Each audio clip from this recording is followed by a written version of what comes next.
Hello everyone, welcome to my channel education का मंच। आज की इस वीडियो में हमारा टॉपिक होगा पर्वत, जो कि वर्ल्ड ज्योग्राफी का है। तो सबसे पहले हम देखते हैं कि पर्वत क्या होते हैं। छोटा सा टॉपिक है और प्लीज़ वीडियो को कंप्लीट देखिएगा। तो पर्वत क्या होते हैं? पर्वत उस उच्च भूमि को कहते हैं जिसमें एक या एक से अधिक शिखर पाए जाते हैं। यानी भूमि का वो भाग जो बहुत ऊंचा उठा हुआ होता है और उसमें शिखर बने हुए होते हैं। वो एक भी हो सकते हैं और एक से अधिक भी हो सकते हैं, तो उनको हम पर्वत कहते हैं। जैसे यहाँ पे देखिए, ये इमेज बनी हुई है, ऐसे पर्वत की शेप होती है। इनकी ढाल तीव्र होती है, ऊपर से बिल्कुल तीव्र ढाल होती है और जो आधार होता है वो ऐसे चौड़ा होता है। सामान्यतः जो इनकी ऊंचाई होती है वो 1000 मीटर से अधिक होती है। यानी 1000 मीटर से अधिक ऊंची और जो तीव्र ढाल वाली भूमि को हम क्या कहते हैं? पर्वत। उसके बाद पहाड़ी।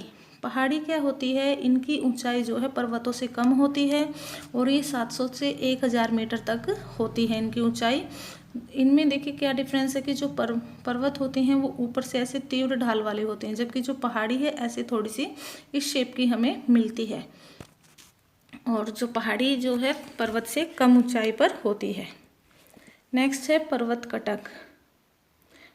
पर्वत कटक जो लंबे तथा संकरे पर्वत होते हैं उनको हम पर्वत कटक कहते हैं। यानी इस कुछ इस तरह से देखना, ये पर्वत है तो ये कुछ ऐसे लंबे चलते रहेंगे और जो ऊपर से एक लाइन की तरह बिल्कुल ऐसे ही संकरा इनका ऊपर की जो चोटी होगी बिल्कुल ऐसे पतली होगी। ठीक है, और ये बहुत लंबे क्षेत्र में फैले हुए होते हैं, इसलिए इनको पर्वत कटक कहा जाता है। उसकी इमेज भी आप स्क्रीन पर देख सकते हैं। नेक्स्ट है पर्वत श्रेणी। पर्वत श्रेणी एक ही युग में एक ही प्रक्रिया से बने हुए पर्वत या पर्वत कटकों को कहा जाता है। यानी श्रेणी मतलब रेंज, एक ऐसी पर्वत श्रेणी जो एक युग में बने हुए होते हैं। देखिए, जो पृथ्वी का निर्माण हुआ है वो अलग अलग युगों में हुआ है। 4 युगों में उसको बांटा गया पृथ्वी के निर्माण प्रक्रिया को। तो जो एक युग में और एक ही तरह की प्रक्रिया से जिन पर्वतों या पर्वत कटकों का निर्माण होता है उनको हम पर्वत श्रेणी कहते हैं। नेक्स्ट श्रृंखला, तो इसके जैसे नाम से ही पता चल रहा है कि ये चेन होती है, यानी इसमें बहुत सारे पर्वत होते हैं, पर्वतों का समूह होता है और ये अलग अलग प्रक्रियाओं द्वारा बने हुए, यानी अलग अलग युगों में बने हुए हैं और अलग अलग प्रक्रियाओं से बने होते हैं। ऐसे पर्वतों के समूह को हम पर्वत श्रृंखला कहते हैं। एग्जाम्पल के लिए जैसे कार्डिलेरा है, इसमें विभिन्न युगों में विभिन्न प्रक्रियाओं से बने पर्वत श्रेणियों का विस्तार है। और प्रशांत कार्डिलेरा में रॉकी और एंडीज, रॉकी जो कि उत्तर अमेरिका में और एंडीज कहाँ पर है? दक्षिण अमेरिका में है। तो ये जो पर्वत हैं ये कार्डिलेरा या पर्वत श्रृंखला के उदाहरण हैं। ठीक है, कार में बांटा गया है। फर्स्ट है मोड़दार पर्वत, सेकंड है भरसौंत पर्वत, थर्ड है ज्वालामुखी या संचयन पर्वत और फोर्थ है अवशिष्ट पर्वत। आइए अब इनको एक एक करके इनकी विशेषताएं को देखते हैं। लिड माउंटेन या मोड़दार पर्वत। जो मोड़दार पर्वत होते हैं वो क्या होते हैं? इनका जो निर्माण है परतदार चट्टानें होती हैं उनमें जो संपीड़न बल के द्वारा इनका निर्माण होता है। ये छिछले लंबे संकरे सागरों में अवसाद यानी जो कचरा जमा होता है और जो परतदार जमाव है उनसे इनका निर्माण होता है। जहाँ पर हिमालय पर्वत है वहाँ कभी टेथिस सागर होता था, तो उस टेथिस सागर से हिमालय पर्वत का निर्माण हुआ है। कैसे हुआ है? जैसे जहाँ पर टेथिस सागर है उसकी एक और अंगारा लैंड था, दूसरी तरफ जो गोंडवाना लैंड थी। दोनों प्लेटों के आपस में एक दूसरे के नज़दीक आने से जो टेथिस सागर में अवसाद जमा था, कचरा भरा हुआ था, वो हिमालय पर्वत के रूप में ऊपर उठ गया और इस तरह से हिमालय पर्वत का निर्माण हुआ। मोड़दार पर्वत विश्व के नवीनतम पर्वत माने जाते हैं। यानी इनका जो निर्माण हुआ है वो पृथ्वी निर्माण के जो सबसे लास्ट वाला युग है उसमें माना जाता है। विश्व में सर्वाधिक विस्तार मोड़दार पर्वतों का है। ये संसार के सबसे ऊंचे पर्वत होते हैं, जैसे हिमालय सबसे ऊंचा, एंडीज विश्व का सबसे लंबा, यानी जो बहुत ज़्यादा क्षेत्र में फैला हुआ है, लगभग 7000 किलोमीटर में इसका फैलाव है।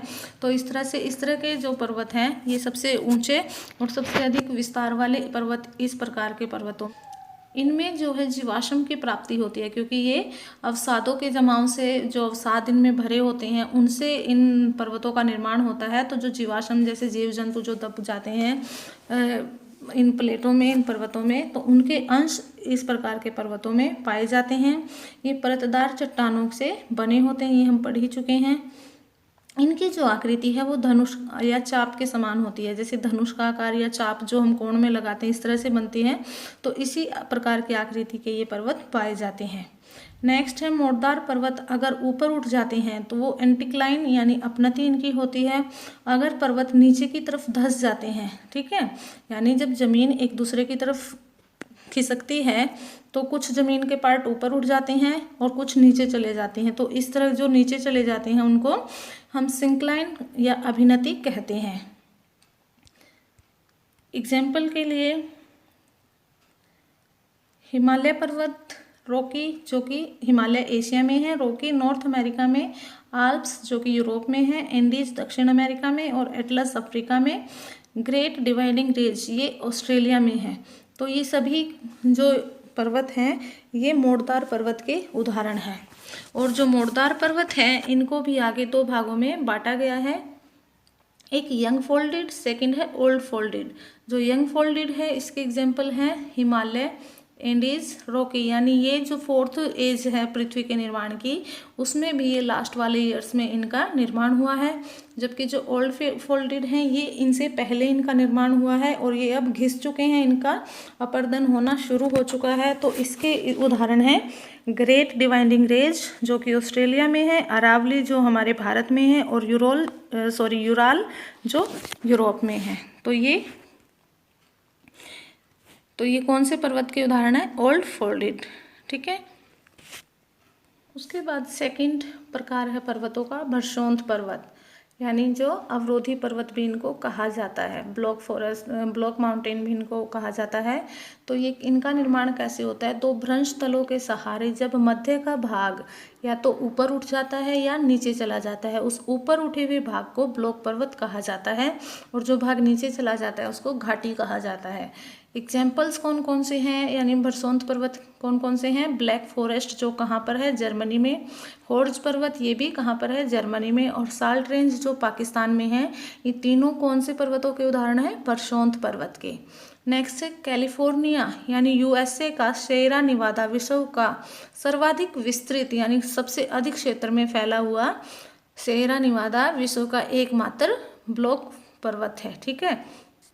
यहाँ से क्वेश्चंस पूछे जाते हैं, एक एक पॉइंट जो इस वीडियो में है वो बहुत इंपॉर्टेंट है, हर एक पॉइंट से क्वेश्चंस बनता है, तो प्लीज़ ध्यान से वीडियो देखिए। नेक्स्ट है ब्लॉक पर्वत के शीर्ष को जर्मनी में क्या कहा जाता है? होर्स्ट। ये क्वेश्चन तो पूछा भी जा चुका है। ब्लॉक पर्वत के शीर्ष को जर्मनी में होर्स्ट कहा जाता है।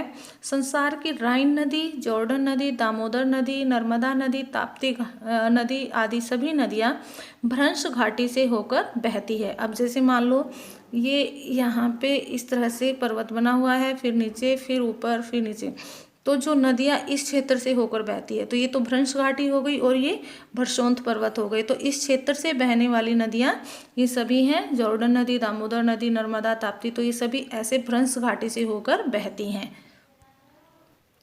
उसके बाद थर्ड प्रकार है यानी तीसरे प्रकार का जो पर्वत है वो होता है वोल्केनिक माउंटेन यानी ज्वालामुखी पर्वत। ज्वालामुखी पर्वत कैसे बनते हैं? ज्वालामुखी विस्फोट के बाद जो मलबा होता है उससे ज्वालामुखी पर्वत का निर्माण होता है। और इसके एग्जाम्पल कौन कौन से हैं?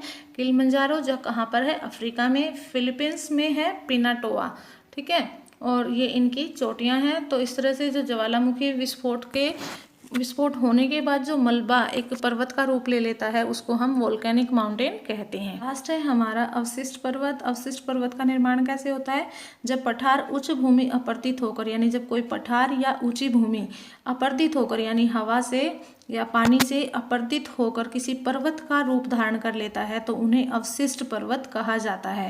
यानी जहाँ अपरदन के कारण कोई भूमि का भाग पर्वत का रूप ले लेता है, ठीक है। ये देखिए, not formed by internal activity, ये किसी इंटरनल एक्टिविटी से नहीं बनते बल्कि जो इरोजन यानी अपरदन से बनते हैं। तो ऐसे पर्वतों को हम अवशिष्ट पर्वत कहते हैं। और इनके एग्जाम्पल कौन कौन से हैं? नीलगिरी की पहाड़ियाँ और पारसनाथ, गिरनार, राजमहल, ये जितने भी पहाड़ हैं या पर्वत हैं ये सभी अवशिष्ट पर्वत के एग्जाम्पल्स हैं। तो इस तरह से आज इस वीडियो में हमने पर्वतों के बारे में डिटेल से पढ़ा कि पर्वत क्या होते हैं, पहाड़ी क्या होती हैं, पर्वत श्रेणियाँ और पर्वत कटक क्या होते हैं तथा पर्वतों को कितने प्रकार में बांटा गया है। और ये भी जाना कि पर्वतों को 4 भागों में बांटा गया है और कौन कौन से इसके भाग हैं। तो अगर आपको ये वीडियो थोड़ी सी भी इम्पोर्टेंट लगे तो प्लीज़ इसे लाइक और शेयर ज़रूर करें